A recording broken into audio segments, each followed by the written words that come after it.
Oi gente, quanto tempo eu não apareço aqui nesse canal, não é mesmo? Agora nessa época de pandemia eu resolvi voltar pra falar aqui rapidinho com vocês de um assunto tão importante que tá sendo o isolamento social com relação às mulheres, que aumentou em 40%, né, os feminicídios, outros tipos de violência e consequentemente a gente também vê que diminui o número de denúncias, até porque essas mulheres elas não conseguem sair desse ambiente doméstico, se dirigir a uma delegacia, utilizar um telefone, até por estar convivendo diariamente ali com aquele agressor, com aquele autor da violência, que é o termo mais correto da gente utilizar, e ela não tem como tomar as devidas providências em determinados casos. Aliás, existem muitas mulheres que nem imaginavam que estariam num relacionamento que consequentemente poderia ser então um relacionamento violento, abusivo, e diante dessa situação em que a gente está vivendo, ela começou a identificar esses sinais e começou a sofrer diretamente essas violências. Então é muito importante que não só parentes, familiares, pessoas diretamente ligadas com a vítima, elas tenham a devida informação de como proceder nesses casos, né? Mas também os vizinhos, amigos de forma ampla, saiba como proceder nesses casos para que a gente possa ajudá-las. Outra coisa que eu quero ressaltar aqui nesse vídeo é que nesse momento eu tô lendo um livro chamado O Feminismo para os 99% e o Manifesto. Não tenho certeza se é bem esse o nome, mas depois eu deixo ali, eu já coloquei, se eu não me engano, lá nas redes sociais. Aliás, aproveito aqui para te convidar, se você tem interesse em saber mais sobre feminismo, assim como eu estou em aprendizado, você entra lá na minha página no Facebook, acessa o link para entrar no nosso grupo de livro e lá a gente desenvolver várias ideias. Nesse momento a gente tá lendo esse livro, não tem muitas pessoas ainda. O importante é que quem tá ali, né, tem interesse e a gente possa conseguir mais conhecimentos até para passar para outras pessoas que nem tanto gostem de ler e enfim, para que a gente possa ajudar. Esse livro é muito interessante, que ele traz uma passagem exatamente onde ele fala assim, que as violências de gênero, elas se desenvolvem em toda uma sociedade, principalmente uma sociedade capitalista, né, em todos os setores dessa sociedade capitalista. Quando a gente se depara com uma situação de crise política, econômica, sanitária, como é o nosso caso agora, a gente vem enfrentando uma crise econômica, política e sanitária, tende a estremecer as políticas em combate às violências de gênero, não só com a mulher, mas em todos os tipos de violências sociais que a gente enfrenta, né? E eu achei isso muito interessante porque esse livro, ele é escrito antes dessa situação toda da pandemia e se encaixa perfeitamente no que a gente está vivendo. Hoje a gente sabe que o número de feminicídio aumenta em 40%, né, durante esse isolamento social e que, consequentemente, os números de denúncia, eles têm diminuído. Talvez esse fato, pela questão da vítima ficar diretamente ali com o seu parceiro, né, seja ele marido, companheiro, namorado, ela está ligada diretamente a ele, ela não conseguir nem se socorrer disso, né? Então, por isso que é muito importante que a sociedade como um todo, ela tenha o conhecimento e saiba como proceder nesses casos. Essa é a intenção desse vídeo.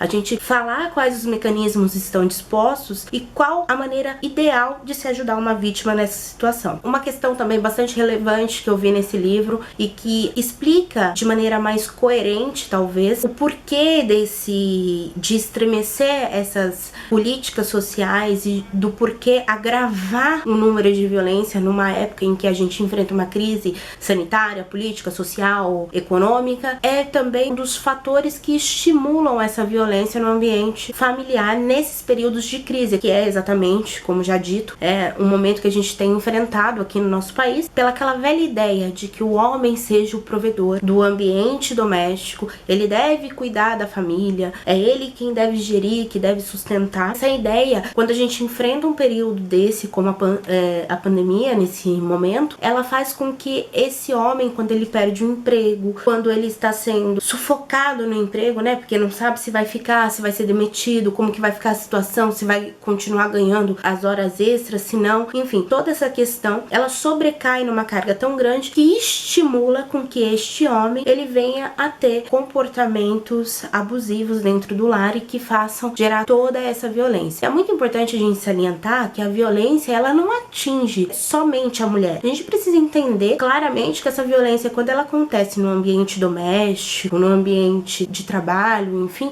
ela afeta todos os envolvidos, sejam direto ou indiretamente. Por isso é muito importante que a sociedade como um todo, ela saiba como proceder diante de situações de violência contra a mulher, porque é uma violência que se estende em todos os setores da nossa sociedade. E como eu já disse, esse vídeo tem a intenção de falar disso. Como a gente procede corretamente. Essa cartilha que foi desenvolvida aí com meus parceiros, a Pamela, o Luciano, Mulher em Isolamento Social. Até se você não tem acesso, você pode ter acesso lá no link que tá na minha página no Facebook, Paula Fernandes Pereira. Lá você encontra o link, ou então no grupo do Facebook também, uma amiga sua. Lá a gente disponibilizou o arquivo. Lá nessa cartilha eu tento desmistificar que a mulher que vive a violência, ela é quem busca essa situação, ela é quem provoca essa situação, ela merece passar por isso. Eu coloco isso sempre num contexto amplo, não a mulher, mas ninguém gosta de apanhar, de ser humilhado, de ser torturado, de ser abusado. Então isso é uma questão de dignidade ao ser humano, né? Não é uma questão apenas da mulher. A gente precisa enxergar isso como uma coisa que nós não queríamos pra nós, então a gente não quer pro nosso próximo. A gente precisa ter o cuidado de enxergar essa mulher como uma vítima real. Não seria nem vítima. Essa mulher, na verdade, ela estaria numa situação de vulnerabilidade por conta de toda uma estrutura que vem por trás dela. Veja, como eu já disse aqui, pela questão da instabilidade econômica de um país que interfere diretamente nos lares, seja pela questão psicológica, formação familiar que esse autor da violência venha, e até mesmo essa mulher. Por isso que eu ressalto a importância de grupos reflexivos quanto à masculinidade. Porque quando a gente levanta uma bandeira querendo sanar essas violências, a gente não tá colocando que a masculinidade, a virilidade desse homem seja um problema. Não, o que é um problema é a distorção desses fatores. É achar que a masculinidade, ele tem que se sobrepor à mulher, ele tem que se sobrepor ao filho, ao idoso. É ele quem gere toda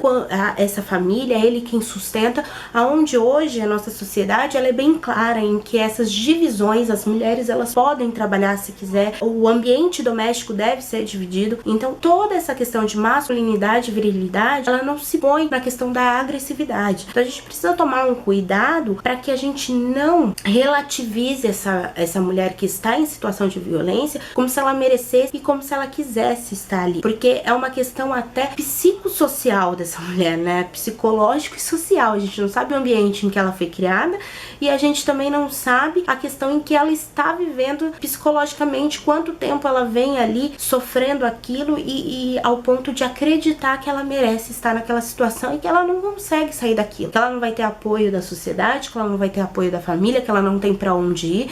Então é um conjunto de coisas que precisam ser analisadas e não julgadas, né? A gente tem que ter esse panorama dessa situação toda. Não sei se vocês conseguiram me entender essa ideia, mas eu acho que isso é uma questão muito importante. E como proceder, né, nessa situação? Poxa, minha vizinha, ela tá sofrendo violência, eu tenho esse conhecimento, o que eu faço? Em nenhum momento você deve intervir diretamente nessa situação. O que eu digo intervir diretamente? Bater na porta dessa vítima e pedir para que esse agressor pare, porque a gente não sabe com quem a gente tá lidando, a gente não sabe a índole, a explosão do momento, a gente não sabe o caráter dessa pessoa. Então é muito perigoso, não só para a vítima, como para quem se põe diante dessa situação. Então qual é a recomendação? Você viu que a sua vítima tá em iminência de perigo, que ela tá apanhando, que tá tendo uma exaltação maior do que o normal, que você já percebeu que tá gritando que tem faca, que vai me bater, que vai me estuprar, que enfim, a principal coisa que você pode fazer para ajudar é a denúncia. Não tem outro caminho. O melhor caminho é o Disque 190 Polícia Militar.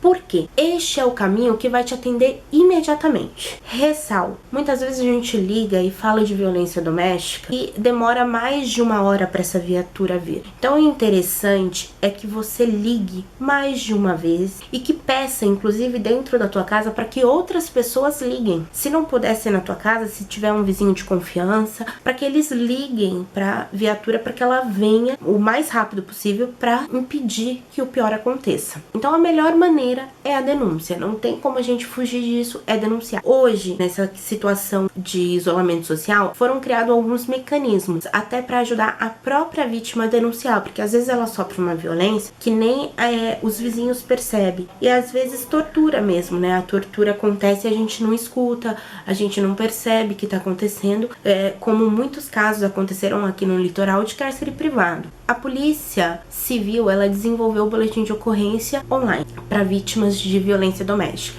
Então Então, a partir de agora, as vítimas elas podem registrar o seu boletim via internet, a partir do seu celular, do seu computador, enfim, ela pode fazer esse boletim de ocorrência. Outro meio foi a Cartas para as Mulheres, que foi desenvolvido pelo Tribunal de Justiça, onde as mulheres elas podem entrar e relatar os seus casos, ou você, vizinho, você, irmã, você, amiga, que sabe da situação, pode entrar e relatar a situação em que a mulher está vivendo junto com seus filhos, com seus pais, enfim. Então a gente já tem aí dois caminhos online, em que um é somente a partir da vítima, que é o boletim de ocorrência, e o outro é de toda a sociedade, que pode relatar a situação. E depois do relato do Carta de Mulheres, o que acontece? O grupo que ali está à frente deste projeto, ele encaminham autoridades específicas para a unidade familiar, para verificar a situação, para dar seguimento à proteção dessa vítima. Outro meio é o Disque 180. Por isso que a gente precisa tomar cuidado em saber que numa situação de iminência de perigo da vítima, onde a gente vê que a vítima tá apanhando, sendo espancada, estuprada,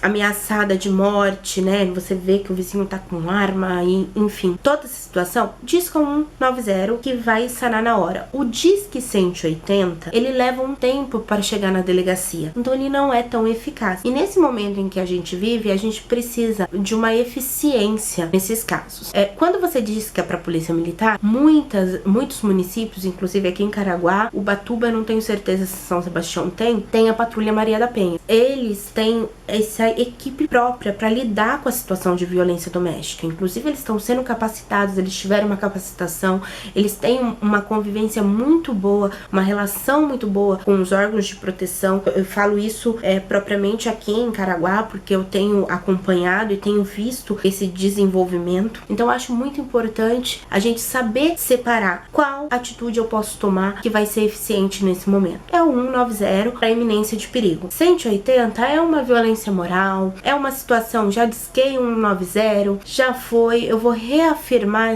essa violência no Disque 180. Por quê? Porque o 180, além de encaminhar para a delegacia, ele vai encaminhar para os órgãos de proteção, que dão assistência a psicólogos. Se essa mulher tiver problemas econômicos para se manter sozinho, vai lá precisa de cesta básica, precisa de capacitação para ter uma renda, enfim. Então hoje esses são os mecanismos mais eficientes nessa situação de violência doméstica. Mas a principal arma, o combate a essa situação, vai ser eu, você, o vizinho, que estiver diante de uma situação, que a gente vê que aquele vizinho tá passando, que aquela amiga tá passando, ou até mesmo dentro de casa, a gente relatar a denúncia. Sem a denúncia, essa mulher ela vai continuar nesse ciclo de violência, ela vai continuar se expondo, e não, como já dito lá no começo, não é só ela que sofre. Quem sofre é todas as pessoas, direta e indiretamente envolvidas. A gente, como vizinho, quando escuta uma situação de violência doméstica, a gente também fica perturbado naquele momento e depois pensando o que aconteceu. Então, esse foi o vídeo com a intenção de a gente entender melhor quais os caminhos, de saber que essa situação de pandemia, ela estimula o aumento da violência de gênero, quais as medidas que a gente deve tomar para ajudar essas mulheres nessa situação. Eu espero que você tenha entendido, que tenha ajudado, e que você possa compartilhar para mais pessoas, para que a gente consiga fazer uma rede de apoio a essas mulheres, a essas crianças, esses idosos que acabam sofrendo dentro desse ambiente. E eu conto com a colaboração de vocês para que a gente possa então criar essa rede. Beijo e até o próximo vídeo.